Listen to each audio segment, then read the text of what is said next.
వేదిక మీద ఉన్న అందరూ పెద్దలకు, మీడియా మిత్రులందరికీ కూడా మరొక్కసారి ఆ మహనీయుడి జయంతి శుభాకాంక్షలు తెలుపుతా ఉన్నా.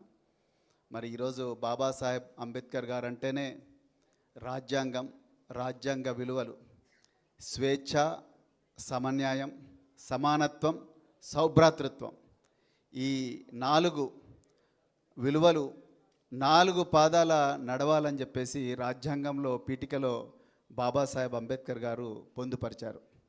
ఈరోజు ఈ దేశం ముక్కలు చెక్కలు కాకుండా ఉందంటే, దేశంలో అన్ని వర్గాలకు ఒక గొంతుక దొరుకుతూ ఉందంటే అది కేవలం బాబాసాహెబ్ గారు రాసిన రాజ్యాంగం వల్లనే. తెలంగాణ తొలి ముఖ్యమంత్రి, తెలంగాణ పోరాట యోధులు గౌరవ కేసీఆర్ గారు చాలా సందర్భాల్లో ఒక మాట చెప్పారు. ఈరోజు తెలంగాణ ఏర్పాటుకు కూడా బాబాసాహెబ్ అంబేద్కర్ గారు రాసిన రాజ్యాంగంలోని ఆర్టికల్ 3 కారణమని చాలాసార్లు చెప్పారు. నిజంగా ఆ మహనీయుడి మీద గౌరవంతో, ఆ మహనీయుడి త్యాగాల ఫలితంగా మరి వచ్చిన ఈ రాజ్యాంగం. అదేవిధంగా మరి కేసీఆర్ గారు బాబాసాహెబ్ అంబేద్కర్ గారికి ఏ ప్రభుత్వం ఇవ్వనంత, ఈ దేశ చరిత్రలోనే ఏ ప్రభుత్వం ఇవ్వనంత గొప్ప గౌరవం ఇచ్చారు. నిజానికి 125 అడుగుల ఎత్తైన విగ్రహం మాత్రమే కాదు, ప్రాబబ్లీ అది ఒక చిన్న స్పెక్, లేకపోతే ఆ గొప్ప సెక్రటరియేట్కు బాబాసాహెబ్ అంబేద్కర్ గారి పేరు పెట్టడం మాత్రమే కాదు, కానీ లక్షలాది మంది బాబాసాహెబ్ అంబేద్కర్ గారులను తయారు చేసే ఒక గొప్ప విద్యకు కేసీఆర్ గారు పునాది వేశారు. అది కొంచెం డీప్గా ఆలోచిస్తేనే అర్థమవుతుంది. నిజానికి ఎక్కడో బర్రెలు కాసి గొర్రెలు కాసి చిన్నతనంలోనే పెళ్ళిళ్ళు కావాల్సిన అమ్మాయిలు,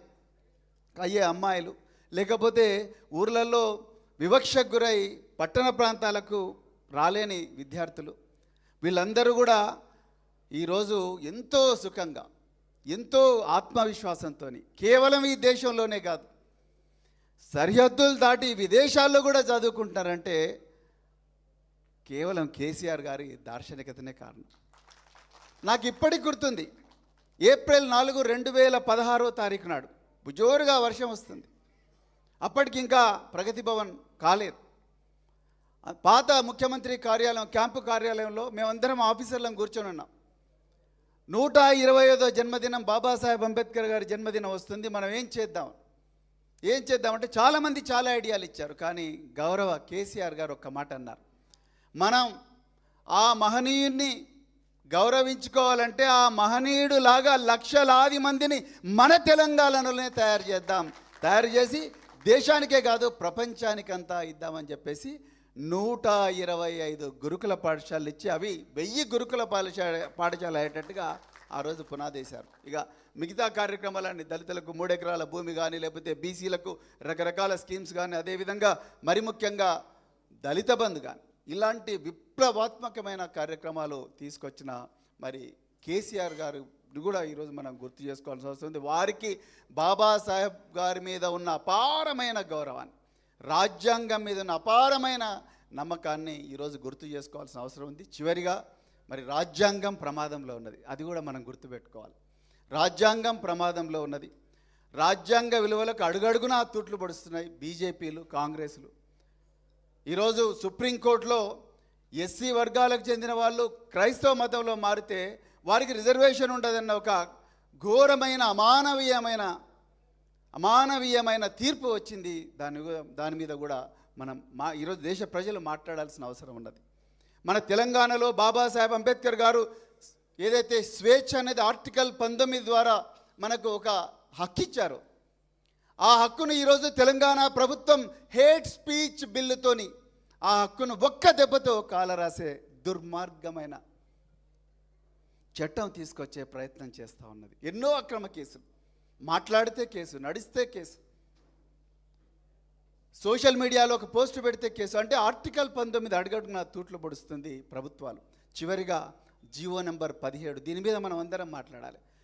ఏ కామారెడ్డి డిక్లరేషన్లో అయితే 40% ఇస్తామని, ఏ చేవెళ్లలో అయితే ఎస్సీ ఎస్టీలకు 18 మరియు 12% ప్రభుత్వ కాంట్రాక్టుల్లో రిజర్వేషన్ ఇస్తామన్న ఈ కాంగ్రెస్ పార్టీ జీవో నెంబర్ 17 తీసుకొచ్చి వీళ్ళందరికీ కూడా హక్కు లేకుండా చేసింది. మరి ఎక్కడుంది ఆర్టికల్ 14? బాబాసాహెబ్ అంబేద్కర్ గారు ఏం చెప్పారు? అదేవిధంగా ఆర్టికల్ 15 ఏం చెప్తుంది, ఆర్టికల్ 16 ఏం చెప్తుంది? ఈ సమన్యాయం, స్వేచ్ఛ, సౌభ్రాతృత్వం. కర్ల రాజేష్ ఎట్లా చచ్చిపోతాడు కోదాడలో? జీవించే హక్కు ఎక్కడుంది? బాబాసాహెబ్ అంబేద్కర్ గారు జీవించే హక్కు ఇచ్చారు, ఎక్కడుంది? విషాహారం ఘటనలు విపరీతంగా జరుగుతూ ఉన్నాయి. 130 మంది విద్యార్థులు గురుకుల పాఠశాలలో చనిపోయారు. ఎక్కడుంది జీవించే హక్కు? Article 21.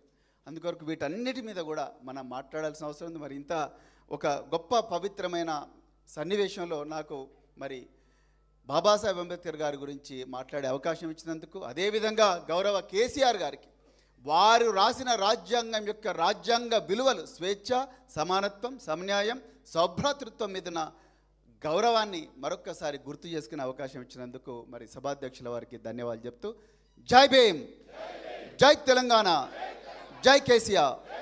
Thank you. Praveen Kumar గారికి ధన్యవాదాలు. అదేవిధంగా ఇప్పుడు మాజీ మంత్రివర్యులు బాల్కొండ శాసనసభ్యులు అన్న ప్రశాంత్ రెడ్డి అన్న గారిని 2 నిమిషాలు మాట్లాడాల్సింది కోరుతాను.